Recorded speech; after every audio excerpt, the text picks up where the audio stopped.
Tonight's story is about a woman who gets trapped inside a library during a rainstorm and discovers she is not the only one stuck there.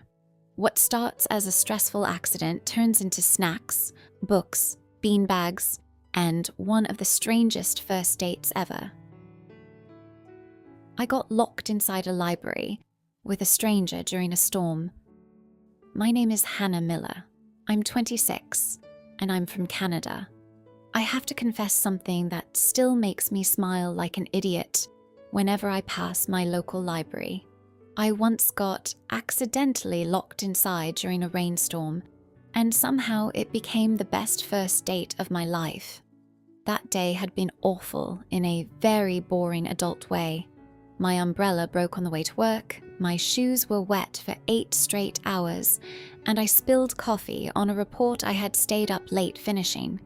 By the time work ended, the sky was dark, the streets were flooding, and my mood was somewhere between tired and ready to cry in public. I did not want to go home yet because my apartment was lonely, and the rain was coming down so hard that even the bus stop looked unsafe. So I went into the library near my office. It was warm, quiet, and smelled like paper and old carpet. That was enough for me. I found a corner near the back, took off my wet coat, and sat between the romance section and a tall window covered in rain. I only meant to stay for 20 minutes. Instead, I fell asleep with my head against my bag. When I woke up, the library was dark. Not completely dark, but close enough that my stomach dropped. The main lights were off. Only a few emergency lights were glowing near the aisles. The rain was still hitting the windows hard, and the whole place had that weird, empty feeling buildings get when people are not supposed to be inside them anymore. At first, I thought maybe the staff were still around. I walked to the front desk, holding my phone like a flashlight. But everything was closed. The doors were locked. The chairs were pushed in. The computers were asleep. I checked my phone and had barely any signal. That was when I started to panic a little. I was not screaming or banging on doors, but my hands were shaking while I tried calling the library number, then the non-emergency line, then my sister. Nothing went through properly. The storm was messing with everything. I started walking around because standing still made it worse. The library looked different at night. The shelves felt taller. The corners felt deeper. Every little sound seemed louder than it should have been. Then I heard movement from the history section. I froze so hard, my back actually hurt.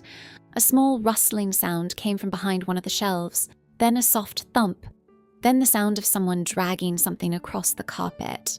My first thought was that I was about to become a true crime episode. I picked up the heaviest book I could find, which happened to be about medieval farming, and walked toward the noise. That was where I found him. A man about my age was sitting on the floor between 2 shelves, surrounded by beanbags. He had a backpack, a half-empty packet of crackers, and 3 books stacked like walls around him.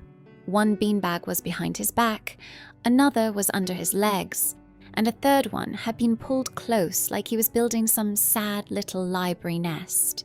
He looked up at me with the same shocked expression I probably had. I lowered the farming book, but I did not put it down right away. He looked harmless, mostly because he had cracker crumbs on his sweater and one sock slightly slipping off his heel. There is something very hard to fear about a man who looks embarrassed in a pile of beanbags. I sat a few feet away, still cautious, and we both slowly accepted the situation without making it weirder than it already was. His name was Daniel. I only found that out later through his library card, which fell out of his book when he moved. He'd been in the history section, researching something for work, lost track of time, put in earbuds, and missed the closing announcement. I had fallen asleep in the romance section. Together, we were 2 full-grown adults trapped in a public library because one of us was too focused and the other one was too exhausted. At some point, the panic started fading because the whole thing was too ridiculous. The storm kept going outside, but inside the library, we made do. He shared his crackers and a granola bar from his bag. I had a small packet of gummy candies and 2 mints from the bottom of my purse. We arranged the snacks on top of an upside-down book return bin like it was a table. He pushed one of the beanbags toward me with his foot. I accepted it with the dignity of someone who had no better option. After that, it became strangely comfortable.